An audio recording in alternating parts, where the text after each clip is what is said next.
Bienvenue dans les contes originaux pour enfants de Emma. Odyssée est dans la Grèce antique. Dans l'âge d'or de la Grèce antique, où les colonnes de marbre se dressaient comme des sentinelles vers les cieux et où les récits de dieux et de héros résonnaient à travers les vallées, vivait un cheval majestueux nommé Pégase. Avec une robe aussi noire que le ciel de minuit et des ailes qui scintillaient comme l'argent, Pégase n'était pas simplement un cheval, il était né du divin, une créature de mythe et de légende. Pégase résidait dans les écuries sacrées du mont Olympe, où les dieux veillaient sur le royaume mortel. Cependant, malgré ses origines célestes, Pégase nourrissait un désir pour le monde vibrant en dessous. Il aspirait à explorer les anciennes cités, où les philosophes débattaient sous les oliviers et où les guerriers testaient leur vaillance dans de grandes arènes.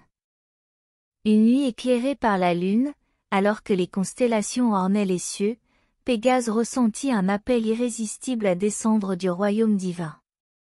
Avec un puissant battement d'ailes, il descendit sur la terre, atterrissant dans les prairies de Thessalie.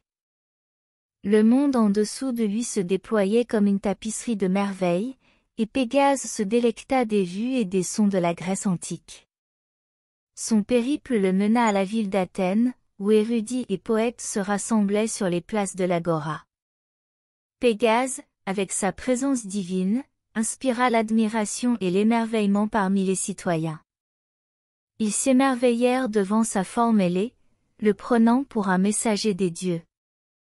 Au cœur d'Athènes, Pégase rencontra un jeune poète nommé Calliope. Enchanté par le cheval majestueux, Calliope le salua avec révérence. Ô Pégase, porteur d'ailes éthérées, quel récit portes-tu des royaumes célestes? Pégase, comprenant le langage du cœur, inclina la tête, invitant Calliope à le rejoindre dans un voyage. Ensemble, ils explorèrent les paysages anciens, des oliveraies d'Olympie aux mystiques oracles de Delphes.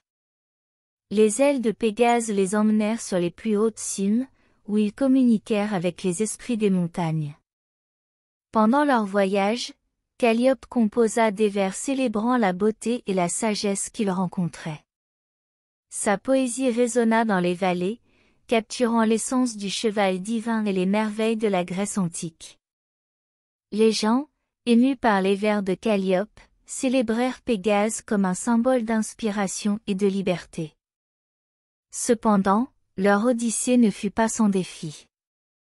La nouvelle du cheval ailé parvint aux oreilles du roi Eurysthée, qui, consumé par la jalousie, chercha à capturer Pégase pour sa propre gloire.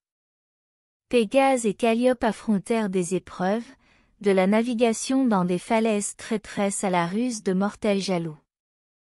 Dans leur quête, ils découvrirent la force qui réside dans l'unité, le lien entre le mortel et l'immortel, entre le poète et le destrier ailé. Ensemble, ils sillonnèrent les cieux, créant une symphonie de liberté qui résonna à travers les terres antiques. Finalement, Pégase et Calliope retournèrent au mont Olympe, leur voyage gravé dans les annales de la mythologie grecque. Les dieux, témoins de l'harmonie entre les royaumes divins et mortels, accordèrent à Pégase l'honneur de devenir une constellation, un rappel céleste de la merveilleuse odyssée qui s'est déroulée dans la Grèce antique. Et ainsi, dans la tapisserie céleste du ciel nocturne, où les étoiles formaient des constellations racontant des histoires de héros et de dieux, la légende de la symphonie de Pégase devint un témoignage de la magie durable qui émerge lorsque les royaumes mortels et divins s'entrelacent dans l'étreinte d'une odyssée intemporelle. Fin. Merci d'avoir écouté cette histoire. À bientôt pour d'autres contes originaux pour enfants d'Emma.